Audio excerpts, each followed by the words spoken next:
বাংলাদেশ জুড়ে প্রচণ্ড গরমে হাঁসফাঁস দেশটির বাসিন্দাদের। শনিবার দেশটিতে চলতি মৌসুমের সর্বোচ্চ 42 ডিগ্রি সেলসিয়াস তাপমাত্রা রেকর্ড করা হয়েছে। রাজধানী ঢাকায় এই মৌসুমের সর্বোচ্চ তাপমাত্রা 40.1 ডিগ্রি সেলসিয়াস রেকর্ড হয়েছে বলে জানিয়েছে দেশটির আবহাওয়া অফিস। আগামী 72 ঘন্টার মধ্যে দেশের কোথাও কোথাও তীব্র তাপপ্রবাহ বইতে পারে বলেও সতর্ক করা হয়েছে। তবে রবিবার বাংলাদেশের কোথাও কোথাও বৃষ্টির সম্ভাবনার কথাও জানিয়েছে কর্তৃপক্ষ।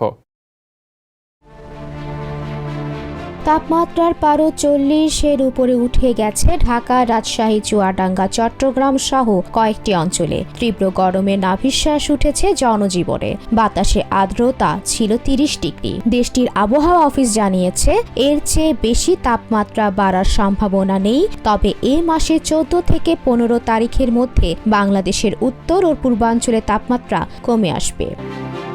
কাজী শারমিন ইসলাম মেধা, TVN 24 নিউজ ডেস্ক।